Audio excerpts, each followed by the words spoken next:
ముషీరాబాద్ హేబ్రోస్ చర్చిపై జరిగిన దాడి జుడిషియల్ విచారణ చేపట్టాలన్నారు. ప్రభుత్వాన్ని డిమాండ్ చేసిన క్రైస్తవ ధర్మ ప్రచార పరిరక్షణ సమితి అధ్యక్షులు జెరూసలేం మత్తయ్య.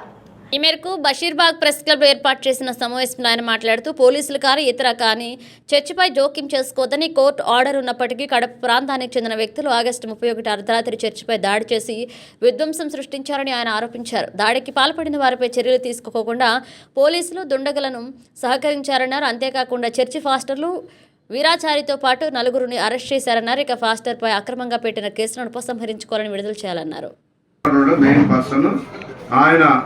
పక్కలో ఉండి వాళ్ళందరూ రాసిచ్చిన స్వయాన అయితే ఇప్పుడు వరకు చెప్పినటువంటి మాటల్లో ట్రస్ట్ వాళ్ళే వీళ్ళే లోపలికి రావడం జరిగింది. అయితే వచ్చినప్పటి నుండి ఇప్పటి వరకు కూడా సమాధానం ఏం లేదు. అక్కడ ఉన్న లోకల్ గ్రూపు తర్వాత సొసైటీ వాళ్ళని 3 గ్రూపులుగా ఇప్పుడు విడిపోయారు. ఎవరు కూడా సండే నుండి ఇప్పటి వరకు కూడా వేసిన కానుక కూడా లెక్క పెట్టలేదు. కాబట్టి ఇంకా దానిలో చాలా ఎమ్మెల్సీ రాజేశ్వరరావు గారు ఒక మాట అంటున్నాడు, ఇది గమనించండి పత్రికలారా, ట్రస్ట్ లేదు సొసైటీ లేదు అంటున్నాడు. ట్రస్ట్ లేదు సొసైటీ లేదు అంటున్నాడు. మరి ట్రస్ట్ లేనప్పుడు సొసైటీ లేనప్పుడు మరి మూడవది ఏంటని ఆయన ఇంతవరకు చెప్పలేదు. అది గలిబిలిగా ఉంది. కాబట్టి దయచేసి మేమేం కోరుతున్నామంటే నేనేం కోరుతున్నా, స్పెషల్గా సమాధానంగా ఉండండి. ఇది రాజకీయం చేయవద్దు. మరి ఇది కోర్టు పరిధిలో ఉంది కాబట్టి కోర్టు ఏదైతే ఫైనల్ చేస్తుందో వారే ఆ సంఘాన్ని లేక దాన్ని నడుపుకుంటే మంచిదని, మరి ఇప్పుడున్న వారు కూడా ఒకవేళ మరి సొసైటీ సభ్యులతో కూడా సమాధాన పడి ఇద్దరు కూడా కలిసి దానికి దీపక్ జాన్ గారు చైర్మన్ గారు మరి ప్రయత్నాలు చేస్తా ఉన్నాడు.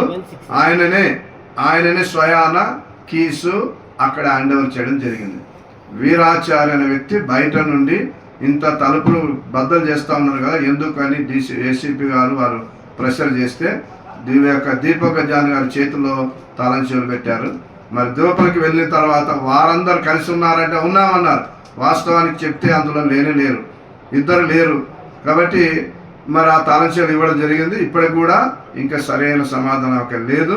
పాత్రికేయులు దయచేసి గమనించి మరి ట్రస్ట్ లేక సొసైటీ ఏదైనా మరి సమాధానంగా ఉండాలని, దీన్ని గవర్నమెంట్గా ప్రభుత్వ వారిని బ్లేమ్ చేస్తూ ఉన్నారు. మేము రేవంత్ రెడ్డి నుండి మాకు ఆదేశాలు ఉన్నాయి, సీఎం నుండి ఉన్నాయని, అవంతా అబద్ధం.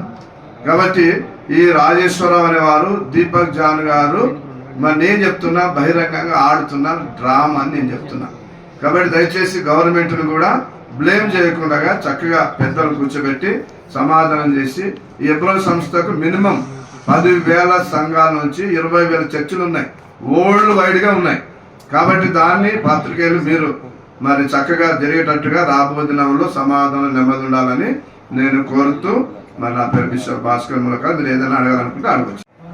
డీసీపీ అర్ధరాత్రి ఒక చర్చిలోకి వచ్చి చర్చిలో ఉన్న వాళ్ళపైన అక్రమ కేసులు పెట్టడానికి ఆయన బేషరతుగా మేము ముఖ్యమంత్రి గారు మరొక దురదృష్టం ఏంటంటే తెలంగాణ రాష్ట్రంలో సెక్యులర్ పరిపాలన అని చెప్పుకుంటున్న భారతదేశానికి స్వాతంత్రం తీసుకొచ్చిందని చెప్పుకుంటున్న కాంగ్రెస్ పరిపాలనలో హోంశాఖకు ఒక మంత్రి లేకపోవడం అత్యంత దౌర్భాగ్యమైన పరిస్థితి.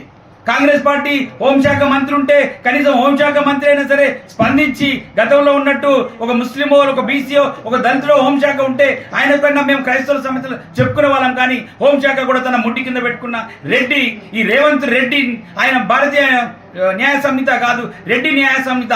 కడప నుంచి వచ్చిన రెడ్డిలకు ఒక ట్రస్ట్ ఒక హెబ్రోన్ చర్చిని అప్పగించడము ఇది దేనికి నిదర్శనం అని చెప్పి మేము ప్రశ్నిస్తున్నాం. కాబట్టి ఇప్పటికైనా సరే సమయం మించిపోలేదు. ఎవరైతే చెంచల్గూడ జైల్లో ఉన్న 4 పాస్టర్లను బేషరతుగా విడిపించాలి. ఏదైతే 291 కేసు పెట్టి ఉన్నారు అది అత్యంత పాశవికమైన చర్య. మనకు తెలుసు, ఏదైనా ఒక పోలీస్ స్టేషన్ పైన నక్సలైట్లు దాడి చేసిన నక్సలైట్ల పైన కేసులు పెడతారు, కానీ లోపల ఉన్న పోలీసుల పైన కేసులు పెట్టి పోలీసులనే జైలుకు తరలించరు. అంటే బాధితులను సొసైటీ సభ్యులను జైలుకు తరలించి ఒక రాక్షసమైన పరిపాలన హైదరాబాద్ లో జరుగుతుంది, తెలంగాణలో జరుగుతుంది. ఇది క్రైస్తవ సమాజం పట్ల జరుగుతుండడం అని మేము చెప్పుకోవడానికి సిగ్గుపడుతున్నాం. ఇప్పటికైనా సరే ఐపీఎస్ గారు, మీరు అడిషనల్ డీజీగా ఉన్నప్పుడు మాకు క్రైస్తవులు కొంచెం రక్షణ ఉండే, మరి నేను డీజీపీగా కూర్చోబెట్టిన తర్వాత మరి నీ పైన కత్తి పెట్టి రేవంత్ రెడ్డి